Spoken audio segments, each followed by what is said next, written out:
તો અમદાવાદના ગુલાબ ટાવર અકસ્માત કેસમાં ધરપકડ થઈ છે। એસઓજીએ થાર કાર ચાલકની ધરપકડ કરી છે। ઘાટલોડિયાના ઋષિલ શાહ નામના આરોપીની ધરપકડ। આરોપી સામે અગાઉ પણ અનેક ગુના નોંધાઈ ચૂક્યા છે। ગુલાબ ટાવર પાસે થયો હતો અકસ્માત। अन्य महत्वपूर्ण समाचार की बात करिए तो महाराष्ट्र तलासरी में रोड पर हवा में उड़ी कार। पूर झड़पे जती कार अचानक हवा में उछड़ी। आरसीसी रोड में अधूरा पेचवर्क कारण बनी घटना। गुजरात महाराष्ट्र की हद पर तलसरी आ घटना बनी है। सदनसीबे अकस्मात की मोटी दुर्घटना टळी है। समग्र घटना ही सामे आवी हती। गुजरात महाराष्ट्र की हद पर अकस्मात। सदनसीबे अकस्मात में मोटी दुर्घटना टळी हती।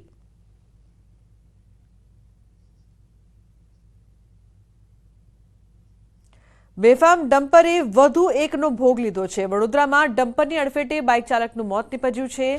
સમા કેનાલ રોડ પર થયો હતો અકસ્માત। અકસ્માતમાં દાહોદના અમિત મકવાણા નામના બાઇક ચાલકનું મોત નીપજ્યું।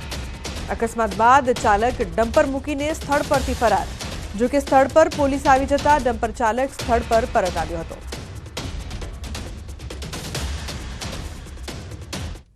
अन्य समाचार वडोदराथी मिनी कॉल सेंटरनो पर्दाफाश थयो छे। करजणना हलदरवाथी झड़पायुं कॉल सेंटर। पोलीसे 9 शख्सोनी करी छे धरपकड़। ग्राहकोने शेरबजारमां वधु वळतरनी आपता लालच। મહેસાણા નાગરિકો સાથે ઠગાઈનો આરોપ।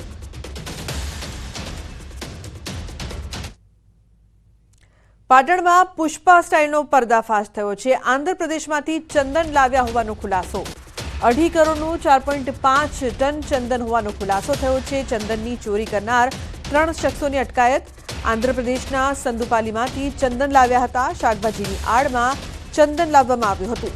તો પાટણ, મહેસાણા અને બનાસકાંઠાના ત્રણેય પુષ્પા ઝૂકી ગયા। મહત્વનું છે કે આંધ્રપ્રદેશમાં સંદુપાલી સાનપાયા ફોરેસ્ટ રેન્જમાંથી ચંદનની ચોરી થઈ હોવાની ફરિયાદ નોંધાઈ અને ત્યાંના આરોપીને પોલીસે અટકાયત કરી છે। પૂછપરછ કરી તો સામે આવ્યું કે ગુજરાતના 3 પુષ્પા એટલે કે ચંદન ચોરને ચંદન આપ્યા હતા। ત્યારે આંધ્રપ્રદેશ પોલીસે ગુજરાત પોલીસનો સંપર્ક કર્યો છે। ગણતરીના સમયમાં જ આ ત્રણેય પુષ્પા ઝૂકી ગયા અને એક પછી એક ખુલાસા થવા લાગ્યા। એલસીબીએ પૂછપરછ કરતા એ પણ સામે આવ્યું કે આ ચંદન આંધ્રપ્રદેશમાંથી આઈસરમાં શાકભાજીની આડમાં લાવવામાં આવતા હતા। આ તમામ ચંદનનો જથ્થો હાજીપુર ગામ નજીક શ્રેય ગોડાઉનના 70 નંબર ગોડાઉનમાં સંગ્રહ કરવામાં આવ્યો હોવાનું સામે આવ્યું। આ ચંદન 1-2 લાખ નહીં પરંતુ 4.5 ટન ચંદન આશરે 2.5 કરોડ રૂપિયાનું હોવાનું સામે આવ્યું। આ પુષ્પા 3એ અન્ય કોઈ તસ્કરી કરી છે કે કેમ, અન્ય કોઈ ગુનાહિત પ્રવૃત્તિમાં સંડોવાયેલા છે કે કેમ, આ તમામ અંગે પોલીસે વધુ તપાસ કરી છે। તેમણે એવું જણાવેલ કે આ ગોડાઉનમાં અમે જે આંધ્રપ્રદેશથી જે અમે રક્તચંદન લાવેલા છે આ જગ્યાએ રાખેલ છે। તો જે આ જગ્યાથી અત્યારે કુલ 4.5 ટન ચંદન કે જેના આશરે 150 જેટલા થડ મળી આવેલ છે અને જેની કિંમત 2.5 કરોડ જેટલી થાય છે। They are around 4.5 tons of weight and it costs nearly 2 crores of property. So we have to interrogate them further. So today we are going to produce them before the court of Patan. Then we will take him to Tirupati for further investigation. તો ગુજરાતના વડોદરાના gas refilling કૌભાંડમાં મોટા ખુલાસા થયા છે। Gas કૌભાંડમાં એજન્સીની માલિકની સંડોવણી બહાર આવી। સિલિન્ડરના ડિલિવરી ચાર્જ પોસાતો ન હોવાથી ચોરી કરવામાં આવી। ખુદ ગેસ એજન્સીનો માલિક જ ચોર નીકળ્યો। તો શહેરના શ્રીનાથ ગેસ એજન્સીમાંથી ગેસ રિફિલિંગ કૌભાંડ પકડાયું હતું, જેમાં રણોલી વિસ્તારમાં દરોડો પાડી 10 આરોપીઓને પકડ્યા હતા, જેમની પૂછપરછમાં એ મોટો ખુલાસો થયો છે। તપાસમાં બહાર આવ્યું કે 7 મહિનાથી રાંધણ ગેસના બોટલમાંથી ચોરી થતી હતી। આ મામલે સુપરવાઇઝર મયુદ્દીન ઘરેલું ગેસ સિલિન્ડરમાંથી કમર્શિયલ સિલિન્ડર તૈયાર કરાવતો હતો। હાલમાં શ્રીનાથ ગેસ એજન્સીનો માલિક હિરેન મહેતા વોન્ટેડ છે। આ મામલે પોલીસે 5 ટેમ્પા, 174 સિલિન્ડર, 33,000 રોકડ અને 9 મોબાઈલ સહિતનો મુદ્દામાલ જપ્ત કર્યો છે।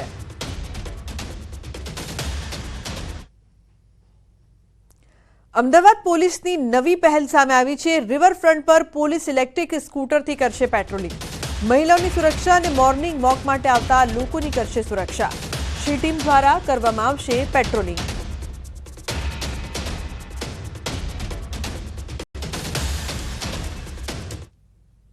अन्य समाचार भावनगरथी वल्लभीपुर तालुका पंचायतनी बेदरकारी सामे आवी छे।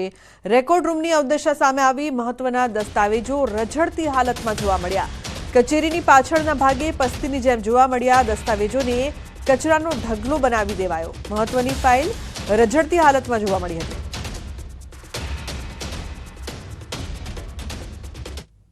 તો વડોદરામાં પીવાના પાણીની લાઇનમાં સર્જાયું છે ભંગાણ। 6 ફૂટ ઊંચા પાણીના ફુવારા ઉડ્યા છે। રાવપુરાના મચ્છીપીટ વિસ્તારમાં બન્યો છે સમગ્ર બનાવ। હજારો લીટર પાણીનો વેડફાટ થયો છે। પીવાનું શુદ્ધ પાણી ગટરમાં વહી ગયું છે। એક તરફ નાગરિકોના પીવાના શુદ્ધ પાણી માટે વલખા, તો બીજી તરફ પાણીનો વેડફાટ થતા તંત્રની કામગીરી સામે સવાલો ઉઠ્યા। તો બનાસકાંઠાના થરાદમાં નહેરમાં પાણી છોડવાની યોજનાનો થયો છે ફિયાસ્કો। નેતાઓએ 6 દિવસ પહેલા નહેરમાં પાણી આવવાના વધામણા કર્યા અને માત્ર 6 જ દિવસમાં નહેરો પાણી વિનાની ખાલીખમ જોવા મળી। મહત્વનું છે કે થરાદની સીપુ પાઇપલાઇનમાંથી નહેરમાં 6 દિવસ પહેલા પાણી છોડાયું હતું। ત્યારે ધારાસભ્ય પ્રવીણ માળી અને ભાજપના અન્ય આગેવાનોએ કરોડોના ખર્ચે તૈયાર થયેલ યોજનાના પાણીના વધામણા કર્યા હતા। હાલમાં ડીસા પંથકના 25 ગામના ખેડૂતોને પાણીની જરૂર છે। ત્યારે કેનાલો ખાલીખમ રહેતા ખેડૂતો સાથે પાણીના નામે માત્ર નાટક રચ્યું હોય તેવી ચર્ચા લોકમુખે થઈ રહી છે। દરેક યોજના બનાવતા હોય છે એના જ ભાગરૂપે આજે થરાદ સીપુની લાઇનમાંથી જે 25 ગામ ડીસા તાલુકાના જે સિંચાઈથી વંચિત રહેતા હતા, જે સીપુ આધારિત ડેમ આધારિત જે હતા, પરંતુ વરસાદ ઓછો પડવાના કેચમેન્ટ એરિયામાં ઓછો પડવાના લીધે એ સિંચાઈ નથી થતી, એને નર્મદાથી કનેક્ટ કરી નર્મદા મૈયા આ વિસ્તારની અંદર આવે અને સિંચાઈ થાય એવા ઉમદા હેતુ સાથે જે યોજના મંજૂર કરી હતી એનું આજે લોકાર્પણ કર્યું છે। તો વડોદરાના સમા બ્રિજના વિવાદ બાદ ભાયલી અને વાસણા ખાતે બનતા બ્રિજને લઈને વિવાદ સામે આવ્યો છે અને સ્થાનિક લોકો સહિત ધારાસભ્ય દ્વારા પણ બ્રિજ ન બનાવવા માટે રજૂઆત કરવામાં આવી છે। લોકો કહી રહ્યા છે કે વાસણા રાણેશ્વર ચોકડી પાસે બ્રિજની કોઈ જરૂરિયાત નથી।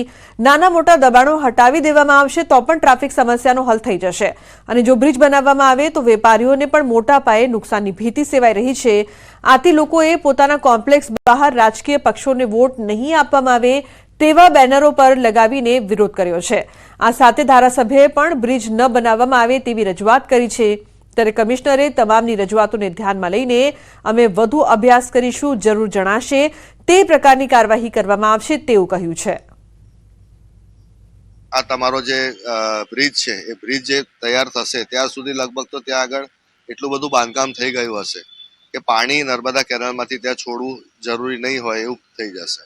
એટલે મારું અને શૈલેષભાઈ ડભોઈ વિધાનસભાના MLA છે, એમનું અને મારું માનવું એમ છે કે એ બ્રિજની જગ્યાએ સાયફન કરીને આપે તો ઘણું બધું કોર્પોરેશનની યુટિલિટીઝ જે આપણે રસ્તાના સાઈડ પર કે નીચે નાખતા હોય છે એ બધી પણ નખાય, જે બ્રિજ ઉપરથી ન લઈ જવાય। એટલે પ્રયત્ન છે અમારા બેઉના કે આ બ્રિજને એ લોકો નલિફાય કરીને ત્યાં સાયફન એક્વાડક્ટ નાખીને આપે।